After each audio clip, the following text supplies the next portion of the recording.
Sup guys, for today's video, for today's vlog. Ngayong araw ay totally finally ititis drive na nga namin itong bangka na binili namin. Nag-ihaw ng mang inasal, nagkilaw ng tiram. Solve na naman ang mga kabuli. Tara at samahan nyo kami. Let's go!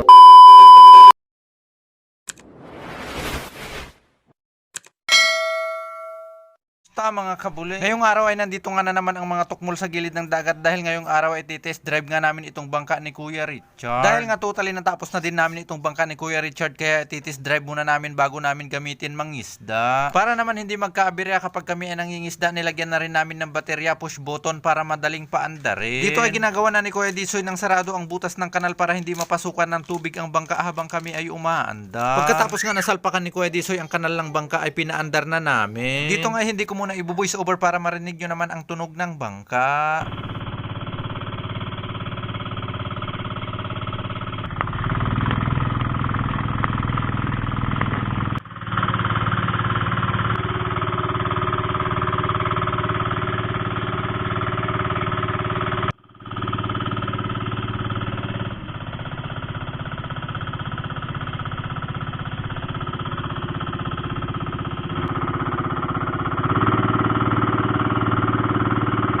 Dito pagkatapos nga namin na test drive itong bangka ay bumalik na kami dito sa gilid. Pagkabalik nga namin dito sa gilid ay saktong naluto na itong binaon naming kanin. Inaantay na lang nga namin maluto itong baon naming chicken inasal bago kumain. Minarinid na rin pala ni Kuya Richard itong karni ng manok bago namin iluto para masarap. Dito nga ay binalibaliktad na ni Junior ang karni ng manok, sana hindi siya bumaliktad. Hindi nga muna kami mag-uulam ng mulmul takke ngayong araw dahil hindi pumunta naglambat si Junior, nag-iihaw ng manok. Habang inaantay namin maluto itong baon naming chicken inasal ay sinimulan ko ng timplahin itong baon naming tiram. Itong baon naming tiram o talaba ay binili lamang ni Kuya Richard sa Bulinaw Public Market para merong kaming kilawin. Pagkatapos ko nga tinanggalan ng sabaw ay pinirsa-pirsay ko na lang itong siling haba. Nilagyan ko na rin ng siling almoranas para maanghang, nilagyan ko na rin ng suka. Habang nilalagyan ko nga ng suka itong baon naming kinilaw na talaba ay pinater-pater na ni Disoy itong baon naming talong. Habang pinapater-pater pa ni Disoy itong baon naming talong pati igas na pater. Habang inaantay nga namin maluto itong aming mapagkain ay flex muna natin itong mga kasama nating bigatin. Dahil nga marami kami ngayong araw ay mabuting nagdala kami ng buti na aming pinaikot. Siyempre tiis muna tayo sa pulutan, pinapaitan na parya at inihaw na talong. Por Diyos!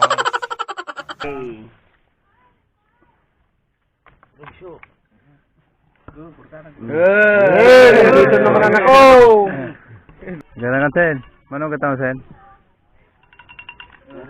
Yun, manong katang? Ano, dasilikta? Dasilikta? Awan? Ay, awan ko na. Ay, lokal! Dos talo, dos may isa ita niya. Ha?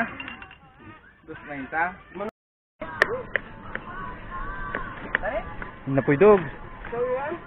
Palkod mo. So yan? Gawa yung pagkaluto ko. Paano na eh. Uy! Puro Diyos. Namuo. Ano? Kabuli. Winaras nan.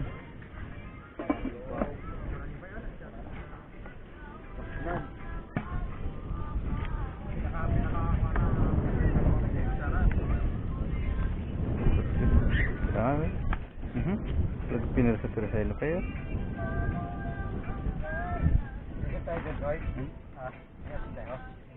Punta. Ano to eh.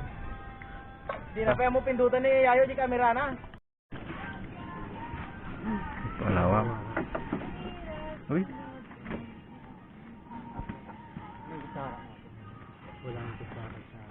Ano na? Tangulong pa yung para bago kumakain tayo binubuo. Gusto ka. Gusto tayo. Sir, ikaw dito sa tasoy. Diyan, Sid. Magdawit ka. Hindi na, ganyan na. Oh, bawal sa reels, di ba? Yung makubad. Hindi yan, Johnson. Ge. Bata pa lang naman, no? Kinilaw mo. Siya. Pag sinabi. Ipagit ko ito pa. Yung pa man, Raymond man.